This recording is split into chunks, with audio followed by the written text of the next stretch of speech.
ప్రభునందు ప్రియులరా, అపోస్తులు సువార్త ప్రకటిస్తున్న సమయాలలో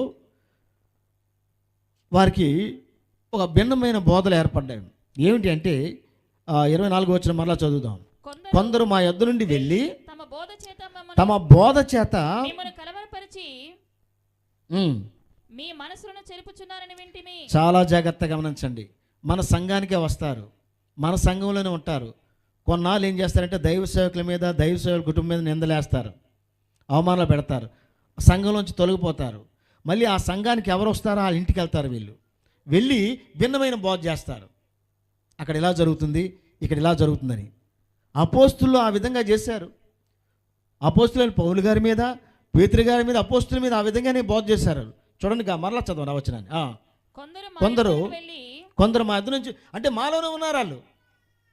మేమే బాప్తిసం ఇచ్చాం, మేమే రక్షణలో నడిపించాం, మేమే వారిని నడిపించాం, కానీ మా ఇద్దరు నుంచి వెళ్ళిపోయారు. వెళ్ళి తమ బోధ చేత మిమ్మల్ని కలవరపరిచి, వారు చేసే దుర్బోధ చేత మిమ్మల్ని కలవరపరుస్తారు. మీ మనసులను చెరుపుచున్నారని, మీ మనసులు వారు చెరుపుతున్నారు. వారికి మేము అధికారం ఇచ్చి ఉండలేదు. వాళ్ళ బోధ చేయడానికి మేము అధికారం ఇవ్వలేదు. అపోస్తులు అధికారం ఇవ్వలేదు. ఏం చేస్తారంటే వారు వచ్చి కొన్నాళ్ళే సంఘంలో ఉండి వారు అపవాదికి దొరికిపోయి వెళ్ళిపోతారు. సంఘం నుంచి వెళ్ళిపోయి ఇంటింటికి తిరుగుతారు. సంఘానికి వచ్చి ఇంటింటికి తిరిగి వీరేం చేసి భిన్నమైన బోధ చేస్తూ ఉంటారు. వారికి మేము అనుమతి ఇవ్వలేదు అన్నారు అపోస్తులు. గట్టిగా చప్పట్లు కొట్టి దేవుని నామాన్ని కనపరచండి.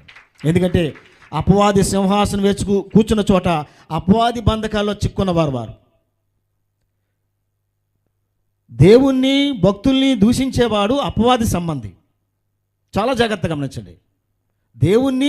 దేవుని సేవకులు దూషించేవాడు అపవాది సంబంధి. అపవాది బీజం నుండి వచ్చిన వాడు కొన్నాళ్ళుండి చర్చిలోంచి వెళ్ళిపోతూ ఉంటాడు.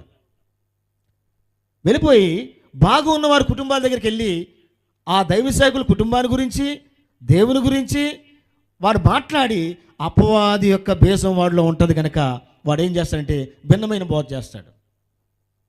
అప్పుడు చాలామంది బలహీనమైన వారు తొట్టిల్లిపోతారు, బలంగా వారు నిలబడతారు. గట్టిగా చప్పట్లు కొట్టి దేవుని నామాన్ని కనపరచండి.